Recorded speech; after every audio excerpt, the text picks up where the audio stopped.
So when you got into public speaking, Yep.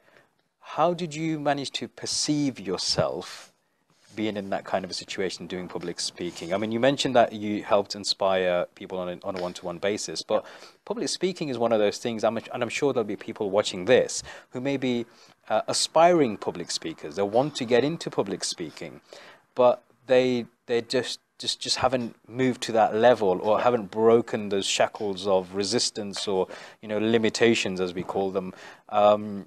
What would your advice be to them in terms of the perceived limitations and getting into public speaking?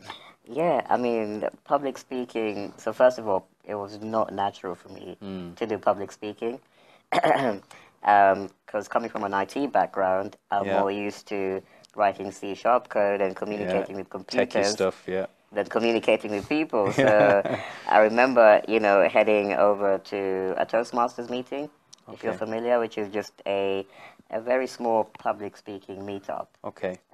Where beginner speakers, they go, they get in front of an audience and they utter a few words and then they sit back down. But for me, I remember that first experience being super scary. Yeah. So I literally got to the meeting and I sat in the back of the room, and it was one of those, I thought, if I sit at the back, they're not going to pick on me. And when you do that, those are the days when they pick on you. There's times you get picked on, yeah. So I got called to the front. I had to give like literally a 1-minute talk. Yeah. Just to introduce myself. Yeah. And I remember rolling towards the stage thinking, what am I going to say? What am I going to say? What am I going to say? I got to the stage and I don't even know what I said in the end. And then afterwards thinking, actually, do you know what? It wasn't that bad, yeah. I survived. Yeah.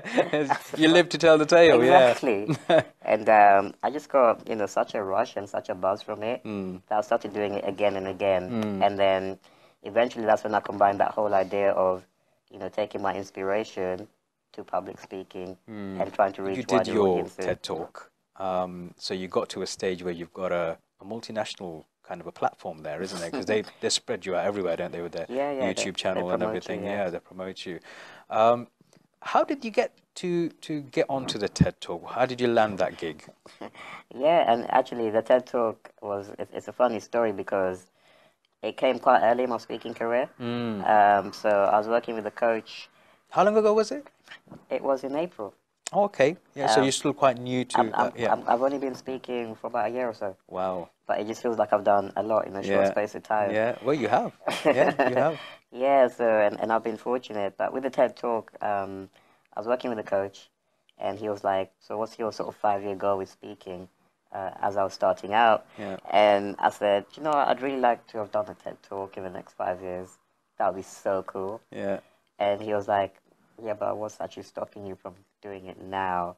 Yeah. And I didn't really have a good answer. Yeah. So he said, why don't you check out what the process is for applying and whatnot. Yeah. And then, take it from there. Yeah. So I checked it. I went on the website. There's literally TEDx website and application form. Yeah.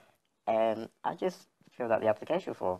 Brilliant. And I thought nothing of it. Brilliant. So I applied to a few events because you apply by region.